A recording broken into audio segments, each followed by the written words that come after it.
Kung kaliwa yun, Dito pasok kayo. yung sinabi ko na hindi ko natahiyo dahil type ng COVID test mga kinakita ko. Usually ko lang ako dyan sa'yo. Pero, okay na. Okay na, okay na. Habot to ng pandemic at kapilok niya. Kaya syempre, yung pandemic, hindi na pilot. Naabot ng 2 years. Hanggang sa tinala nito, ayos na. Ngayon, ang bagong kaso ni si Bossing, kanan naman. Namamaga. Kailan yan, Bossing? Friday. Friday lang. So bukas is...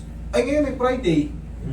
Okay. O, saktong 1 week. Pero normal pa lang yan, makakita kayo ng pamamaga sa inyong mga tapilok. Taba, o. Ay, umasa. Meron din dyan po. Hapit o. Sa tingin mo ba, puwersado yung pagkatapilok mo? Anong pakiramdam mo? Malakas ba yung... Meron kasi yung parang na ganun lang eh. Nabalik mo agad eh. Ang sakit niya dito, tsaka dito. Back to back. Parang same lang din yung sa kaliwa. O, same lang din nung sa kabila. Kita mo itong kabila, umabot ng 2 years kasi sabagay, inabot ng pandemic. Pero ay pigilin na natin yung mga 2 linggo lang, hindi na 2 years. Kasama na yung ano yan, kasi hihilong pa yan eh. Kita mo naman, galit na galit yung balat mo. Kita mo rito, o, kumikintab, banat na banat. Pero normal nga yan, hiya ka. Isin mo lang, nandito ka na eh. Gaganon yan, no? Pero saglit lang naman yun. Parang hihinga yan pagka sumingaw. Masakit daw dito tsaka dito eh. Oh, abot dito yung trauma, oh. Trauma. Yan. Ubi hadaya. Oh, hanggang dito. Ito, muntik na pumutok to Bossing, oh. Ito, oh. Yung dugo niya nandito na lalabas, oh. Hindi siya ordinary ano, dugo na talaga yun, oh. Mukhang malakas-lakas yung... Ano, medyo yung bigat mo ay doon makakatulong talaga. Yung, kumbaga yung bagsak ko, out of balance eh. Itong bumagsak ng bisa yung kaliwa ko, ito yung kanan. Sige. Sigaw ka lang ng tama. Hindi. Try tingin pang isa para medyo malaki yung paa ni sir eh. Para hindi dumunas. Siguraduhin natin walang point.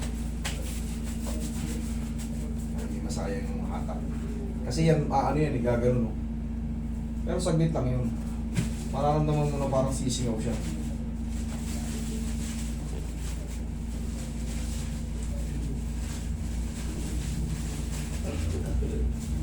Huwag mo na lalabanan, bigay mo na ako. Kabisado mo na to yun. Yan. Ay, yun ang sinasabi ko eh.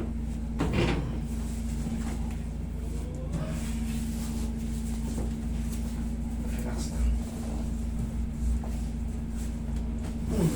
Thank you.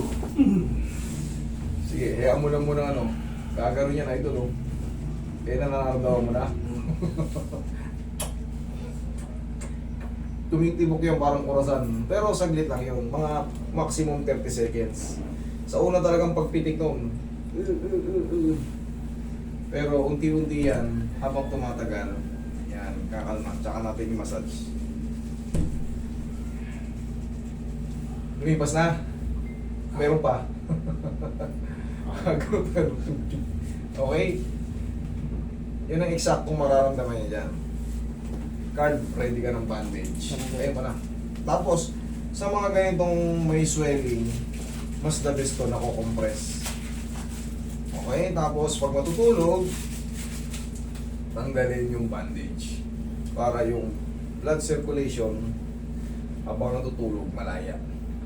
Yan na yung tapilok na taon lang inabot bago makabalik sa laro eh.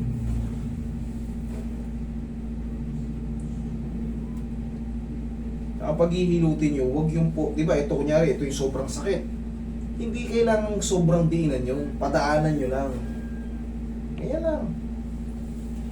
Hindi yung namimilipit na yung pasyente nyo, yun pa yung ano, yun pa yung dudurugin. Basta patamaan nyo lang lahat.